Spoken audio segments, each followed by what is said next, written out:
Shalom, horas bagi kita Bapak Ibu Saudara-saudara yang dikasihi oleh Tuhan Yesus Kristus. Salam sehat, selamat pagi. Berjumpa kembali dengan saya dalam acara Jebek Alai Maripola. Sebelum saya menyampaikan firman Tuhan, mari kita terlebih dahulu berdoa. Bapa di dalam surga, kami bersyukur buat kasih karunia Tuhan yang menyertai kami, sehingga kami beroleh kesehatan pada pagi hari ini. Kami mau mendengarkan firman-Mu, berfirmanlah Engkau Tuhan, kami telah siap mendengarkannya. Amin. Bapak Ibu Saudara-saudara yang dikasihi oleh Tuhan Yesus Kristus, firman Tuhan yang ditetapkan untuk kita pada hari Rabu tanggal 30 Desember 2020 yang tertulis dalam Hosea pasal yang ke-11 ayat yang ketiga, demikian bunyi firman Tuhan. Padahal akulah yang mengajar Efraim berjalan dan mengangkat mereka di tanganku, tetapi mereka tidak mau insaf bahwa aku menyembuhkan mereka, demikian bunyi firman Tuhan. Bapak Ibu Saudara-saudara yang dikasihi oleh Tuhan Yesus Kristus, bangsa Israel diibaratkan seperti kacang lupa akan kulitnya. Mereka lupa siapakah yang menyelamatkan mereka, siapakah yang membebaskan mereka dari perbudakan di Mesir. Hanya Allah lah yang membebaskan mereka. Dia yang berkuasa menyelamatkan mereka dan membawa mereka kembali ke tanah perjanjian, yaitu tanah Kanaan, tanah yang penuh dengan susu dan madu. Itulah janji Allah. Itulah betapa besarnya kasih Allah kepada bangsa itu. Mereka dipanggil melalui para nabi. Mereka diselamatkan dan diingatkan melalui para nabi.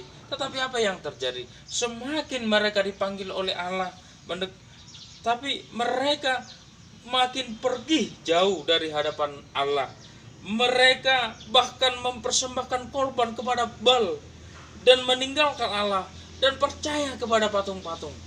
Dosa-dosa mereka, perzinahan yang dilakukan mereka, pemimpin-pemimpin mereka yang berdosa, yang percaya kepada Baal dan menaruh perhatiannya kepada Baal, meninggalkan Allah. Mereka lupa akan siapa yang memberikan kehidupan, memberikan kejayaan, memberikan berkat kepada mereka. Dan itulah yang ditekankan oleh Hosea, sehingga keluarga Hosea yang digambarkan seperti bangsa Israel itu, yaitu Hosea yang mengawini perempuan sundal, karena bangsa itu yang tidak setia lagi, bangsa itu yang tidak mau lagi mengikuti perintah aturan daripada Tuhan. Bahkan mereka telah berbuat jahat, maka Tuhan menghukum mereka.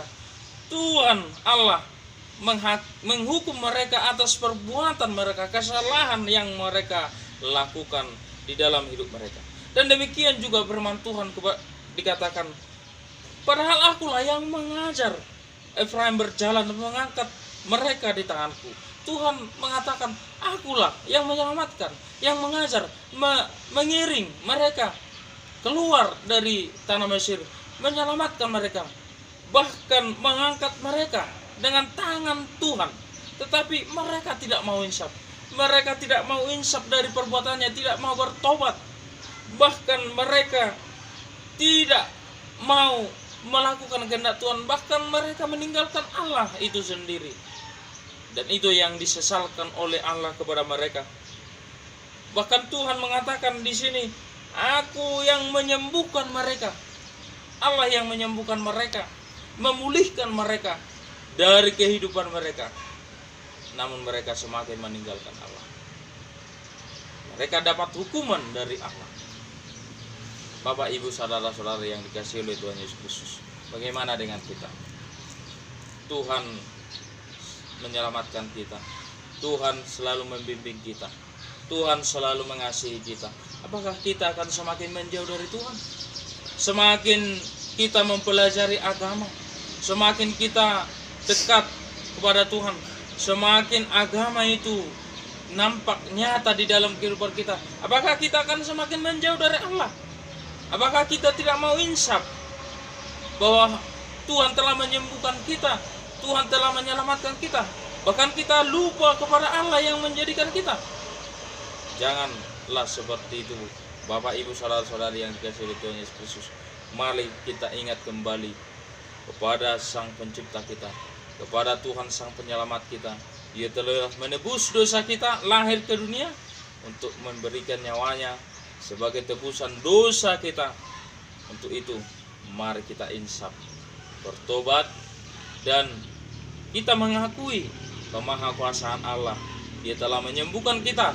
Bahkan kita mungkin menghadapi penyakit, masalah, problema yang tidak dapat kita pecahkan, tetapi kita dibantu oleh Allah. Dia menyembuhkan kita, memulihkan kita dari keterpurukan hidup kita. Tapi janganlah lupa kita kepada Allah. Mari kita semakin datang kepada Tuhan, mengucap syukur kepada Tuhan. Kita insaf di tahun ini, kita mau menyongsong tahun yang baru. Mari kita semakin bertobat, semakin dekat kepada Tuhan, menyembah Allah. Jangan semakin meninggalkan Allah, tetapi semakin mendekatkan diri kepada Tuhan, kepada Allah kita, Sang Juru Selamat. Tuhan Yesus memberkati kita. Mari kita berdoa. Bapa di dalam surga, kami bersyukur buat firman-Mu yang telah kami dengarkan. Biarlah firman-Mu bertumbuh berakar dalam hidup kami, agar kami Tuhan makin tahu betapa kasih karunia Tuhan menyertai kami, memulihkan kami, menyembuhkan kami, mengangkat kami, mengiring-iring kami di dalam perjalanan kami. Kami mau bersyukur kepada Tuhan. Kami mau datang kepada Tuhan. Hanya Tuhanlah yang kami sembah, yang Engkaulah yang kami puji dan muliakan dalam hidup kami. Kami percaya kepadamu Tuhan. Tuhan menyelamatkan kami. Dalam nama Tuhan Yesus Kristus kami berdoa dan bersyukur kepada-Mu. Amin.